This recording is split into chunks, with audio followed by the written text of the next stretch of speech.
பழைய ஏற்பாட்டு காலத்தில் யூதர்கள், இஸ்ரவேலர்கள் மோசேயினுடைய சீஷர்களாக இருந்திருக்கலாம். அதுக்கப்புறம் ஒரு பிரிவு வந்து பரிசேயனுடைய சீஷராக இருந்திருக்கலாம். அதுக்கப்புறம் யோவான் ஸ்நானகனுடைய சீஷர்களாக நீங்க இருந்திருக்கலாம். ஆனா இப்பொழுது இயேசு கிறிஸ்துவினுடைய சீஷர்கள் ஒரு புது வஸ்திரம், ஒரு புது வஸ்திரத்தை ஆண்டவர் உங்களுக்கு கொடுத்திருக்கிறார். ஒரு புது உடன்படிக்கை கொடுத்திருக்கிறார். புது உபதேசத்தை கொடுத்திருக்கிறார். ஆமென். புது கிறிஸ்துவின் சரீரமாக சபை உங்களுக்காக கொடுத்திருக்கிறார். பாரம்பரிய ஆலயம் அல்ல, நாம் கிறிஸ்துவின் சபை. புது வஸ்திரம், ரட்சிப்பின் வஸ்திரத்தை நம்மளுக்கு கொடுத்திருக்கிறார். இந்த புது வஸ்திரத்தை பழைய வஸ்திரத்தோடு போற்றக்கூடாது. பரிசேயன் ஜெபம், மோசேயினுடைய நியாயப்பிரமாணம், இவங்களோட ஒத்து போயிடக்கூடாது. யோவான் ஸ்நானகன் கூட பரிசுத்த ஆவி இல்லாம ஒரு ஞானஸ்நானம் தான் கொடுத்தாரு. இயேசுக்கு பிறகுதான் பரிசுத்த ஆவினாலே அக்கினினாலே ஞானஸ்நானம்.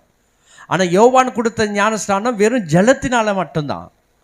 அந்த ஜலத்தினால மட்டும் கூட நீங்க எடுத்துடக்கூடாது. இன்னைக்கு ஞானஸ்நானம் நிறைய பேர் யோவான் பேரில் தான் எடுத்திருக்கிறாங்க. ஒரே ஒன்று ஞானஸ்நானம் மாத்திரம்தான் எடுத்திருக்கிறாங்க. பரிசுத்த ஆவி ஒன்றுன்னு அவங்க கேள்விப்படவே இல்லை. நீங்கள் அப்போஸ்தலர் 19ஆம் அதிகாரத்தில் நீங்கள் வாசித்தீங்கன்னா நல்லா புரியும். பரிசுத்த ஆவி ஒன்று என்று கேள்விப்படவே இல்லையா யோவானுடைய சீஷர்கள், யோவான் ஸ்நானகன். ஆனால் நீங்கள் யாருடைய சீஷர்? புது வஸ்திரம் தரித்த சீஷர்கள். பழசில் போவாதீங்க, பழைய காரியங்களில் ஈடுபடாதீங்க. புது வஸ்திரத்துண்டை எடுத்து பழைய வஸ்திரத்துண்டத்தோடு இணைக்காதீங்க. அது ஒவ்வாது, ஒட்டாது. நீங்கள் இயேசு கிறிஸ்துவினுடைய சீஷர்கள். ஆமென். ஒத்துக்கிறீங்களா? ஆமென். நம்ம யாரு? இயேசு கிறிஸ்துவினுடைய சீஷர்கள். ரெண்டாவதாக, இது புது ரசம். இதை எடுத்துகிட்டு போயிட்டு பழைய துருத்துகளில் நீங்கள் என்ன பண்ணக்கூடாது? வார்த்து வைத்தால் அது கிழித்து சிந்தி கெட்டு போயிடும். இன்னைக்கு புது உபதேசத்தில் வந்திருக்கிற நீங்கள் பழசுக்கு நீங்கள் போயிடக்கூடாது. ஒருவன் கிறிஸ்துவுக்குள் இருந்தால் புது சிருஷ்டி.